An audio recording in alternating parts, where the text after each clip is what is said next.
teman-teman. Halo teman-teman. Assalamualaikum warahmatullahi wabarakatuh. Ya, kita sering banget ya dengar kata-kata kalau tak kenal maka tak sayang. Jadi kita wajib kenalan biar bisa tambah sayang. Wow. Kenalin teman-teman, nama aku Lifty Hanis Ma'rufa. Aku biasa dipanggil Anis. Aku adalah salah satu mahasiswi dari program studi Pendidikan Bahasa dan Sastra Indonesia FKIP, tentunya anak Sultan Agung Semarang. Nah, di podcast kali ini aku nggak sendirian nih. Ada juga partner aku. Gimana nih kabarnya? Semoga senantiasa sehat ya teman-teman. Benar-benar Mbak, kita harus kenal dulu nih biar kita sayang. Kenalin, aku Ani Malihatur Rizkiyah. Teman-teman bisa panggil aku Ani. Aku salah satu mahasiswi program studi Pendidikan Bahasa dan Sastra Indonesia FKIP, anak Sultan dong. Video ini kami buat untuk memenuhi tugas mata kuliah sintaksis oleh Ibu Aida Azizah SPD FPD. Nah, kenalan udah nih. Hari ini kita mau sharing tentang apa sih Mbak Anis? Ya, hari ini kita mau sharing tentang fungsi sintaksis teman-teman. Fungsi sintaksis sendiri itu ada 4. Ada fungsi subjek, predikat, objek, dan keterangan. Dan biasanya ditambah lagi dengan satu fungsi, yaitu fungsi pelengkap. Nah, sebelum kita membahas yang lebih dalam lagi, aku mau intro dulu nih. Sebenarnya, apa sih yang dimaksud dengan sintaksis itu?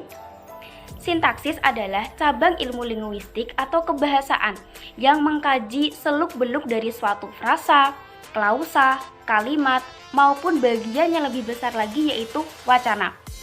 Dan bagaimana sih unsur-unsur tersebut dapat membentuk suatu kalimat yang bermakna dalam tuturan.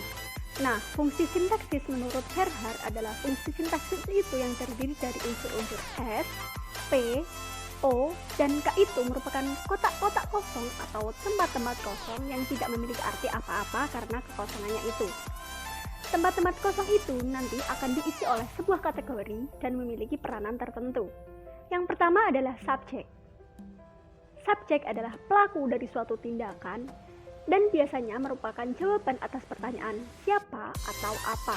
Subjek biasanya juga ditandai dengan kata tunjuk itu, bahwa, yang, dan berupa nomina atau frasa nomina. Contohnya pada kalimat berikut ini. Nisa menyiapkan buku untuk dibawa ke kampus. Nah, kata Nisa di sini memiliki fungsi sebagai subjek ya teman-teman. Kata Nisa juga merupakan jawaban atas pertanyaan siapa sih yang menyiapkan buku untuk dibawa ke kampus? Jawabannya ya pasti Nisa ya teman-teman. Kemudian ada fungsi predikat. Predikat adalah kata yang menuju kepada suatu tindakan dari si subjek. Predikat biasanya jawaban atas pertanyaan bagaimana dan mengapa. Predikat dapat berupa kata adalah, kemudian dapat diingkarkan dengan kata tidak atau bukan. Dapat juga disertai dengan aspek seperti sedang, akan, belum, atau dapat juga disertai dengan kata modalitas seperti hendak, mau, dan ingin. Nah, teman-teman, di sini sudah ada contoh dari klausa, yaitu ibu sedang mencuci. Ibu di sini merupakan fungsi subjek, kemudian sedang mencuci adalah fungsi sintaksis predikat. Seperti yang udah aku jelasin tadi bahwa predikat dapat berupa kata sedang, kemudian dapat juga diingkarkan dengan kata tidak, menjadi ibu tidak mencuci, atau bisa juga disertai dengan kata modalitas seperti ingin, menjadi ibu ingin mencuci. Gitu ya teman-teman. Selanjutnya yaitu fungsi objek. Objek adalah unsur kalimat yang berfungsi sebagai sasaran yang dikenai pekerjaan. Oh iya, jangan lupa ya teman-teman, objek hanya terdapat dalam kalimat aktif transitif. Apa sih kalimat aktif transitif itu? Jadi, kalimat aktif transitif adalah kalimat aktif yang predikatnya berupa verba yang memerlukan objek secara langsung atau dilengkapi langsung oleh objek. Sehingga pola kalimatnya berupa S, P, O atau S, P, O, K. Nah, kalimat aktif transitif sendiri bisa diubah menjadi kalimat pasif ya teman-teman, karena dilengkapi objek dalam pola kalimatnya. Nah, contohnya pada kalimat berikut ini. Adit memakan apel.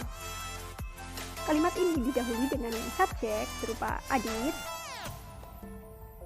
lalu predikat memakan, lalu apel sebagai objeknya. Nah, kalimat aktif transitif ini bisa diubah menjadi kalimat pasif karena terdapat predikat verba dan diikuti langsung oleh objek. Nah, kalimat aktif transitif tadi jika diubah menjadi kalimat pasif menjadi apel dimakan adik. Oh iya nih teman-teman, salah satu ciri dari kalimat pasif yaitu ada imbuhan prefiks di pada kata predikatnya. Perlu diingat juga ya teman-teman, objek tidak dapat didahului oleh kata depan seperti di, ke, dari, kepada, dalam, dan pada. Nah, kemudian ada fungsi keterangan. Keterangan adalah unsur kalimat yang memberikan informasi lebih lanjut tentang suatu yang dinyatakan dalam kalimat. Keterangan akan memberikan informasi tentang tempat, waktu, cara, sebab, dan tujuan. Keterangan sendiri dapat diletakkan di awal maupun di akhir kalimat. Keterangan ini dapat berupa frasa, kata, atau anak kalimat. Di sini udah ada contoh kalimat gitu ya, yaitu Ratna memotong tali menggunakan gunting. Ratna termasuk fungsi subjek, memotong fungsi predikat, tali objek, dan menggunakan gunting termasuk fungsi keterangan. Kenapa sih kok menggunakan gunting bisa termasuk fungsi keterangan? Kita kembali lagi ke teori keterangan bahwa keterangan dapat menunjukkan suatu tempat, cara, atau sebab. Nah, menggunakan gunting di sini termasuk cara. Bagaimana sih cara memotong tali? Yaitu menggunakan gunting. Begitu teman-teman. Oh iya teman-teman, selain ada fungsi keterangan, ada juga nih fungsi pelengkap. Pelengkap adalah unsur kalimat yang melengkapi predikat verba. Tadi aku udah jelasin ya predikat itu apa, kemudian verba adalah kata kerja. Sini udah ada contoh kalimat yaitu Bu Rahmi berjualan ketupat tahu. Bu Rahmi, kita semua udah tahu lah ya, Bu Rahmi termasuk fungsi subjek, kemudian berjualan fungsi predikat, dan ketupat tahu fungsi pelengkap. Nah, kenapa sih ketupat tahu nggak jadi fungsi objek, Mbak? Nah, karena ketupat tahu adalah frasa yang tidak dapat dipasifkan. Maka dari itu ketupat tahu tidak bisa menjadi subjek. Nah, akhirnya ketupat tahu adalah menjadi fungsi pelengkap. Nah, sekarang lebih paham ya teman-teman tentang fungsi sintaksis SPOK ini. Lalu mungkin teman-teman akan muncul pertanyaan, apakah struktur sintaksis harus selalu berurutan SPOK? Dan apakah keempat fungsi itu harus selalu muncul dalam setiap struktur sintaksis? Nah, jawabannya bahwa susunan fungsi sintaksis tidak harus selalu berurutan SPOK ya teman-teman. Misalnya saja pada kalimat berikut ini. Keluarlah nenek dari kamarnya. Mempunyai susunan fungsi sintaksis yang didahului oleh predikat, lalu diikuti dengan subjek, dan dilengkapi dengan keterangan.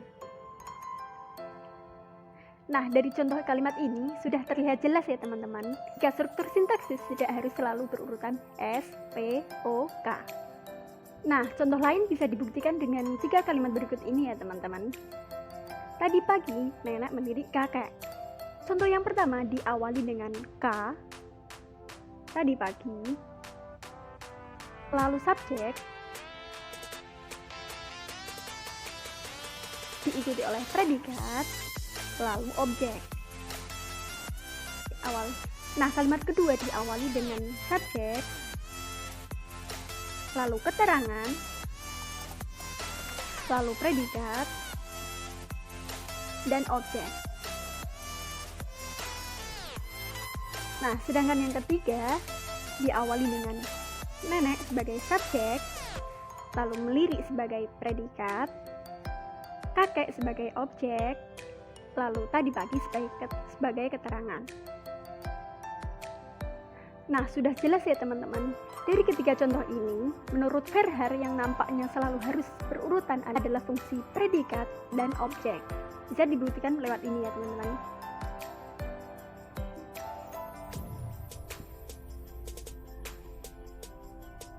Sebab jika urutannya nenek melirik tadi pagi kakek, maka tidak akan diterima ya teman-teman. Ya, kemudian akan muncul nih pertanyaan, apakah keempat fungsi tersebut yang udah kita jelasin tadi, yaitu subjek, predikat, objek, dan keterangan harus selalu muncul dalam struktur tatanan sintaksis? Jawabannya, jadi memang keempat fungsi tersebut yaitu subjek, predikat, objek, dan keterangan tidak harus selalu muncul dalam struktur tatanan sintaksis. Hanya saja fungsi-fungsi mana yang tidak harus muncul dan fungsi-fungsi mana yang harus muncul dalam struktur tatanan sintaksis. Memang jawabannya agak sukar dan bisa bermacam-macam ya teman-teman. Ada juga pakar yang mengatakan bahwa struktur sintaksis setidaknya ada dua fungsi, yaitu subjek dan predikat. Sedangkan objek dan keterangan boleh tidak muncul, apalagi mengingat kemunculan objek ditentukan oleh transitif atau tidaknya verba yang mengisi fungsi predikat. Dan fungsi keterangan hanya muncul apabila diperlukan. Ini pendapat dari Verhaer 1978. Yeay, gimana nih teman-teman? Jadi paham kan tentang fungsi sintaksis SPOK? Alhamdulillah. Kami pikir sharing kali ini sudah cukup ya teman-teman. Next kita bakal sharing lagi. Ya, mau sharing tentang imbuhan, kemudian ada juga kalimat efektif dan tidak efektif, atau analisis kata baku dan tidak baku, ada juga kajian makna semantik, dan masih banyak lagi cabang ilmu linguistik yang pastinya seru buat kita ulik. Terima kasih teman-teman sudah mampir di podcast kami ini. Kurang lebihnya kami mohon maaf. Wabillahi taufiq wal hidayah. Wassalamualaikum Warahmatullahi wabarakatuh.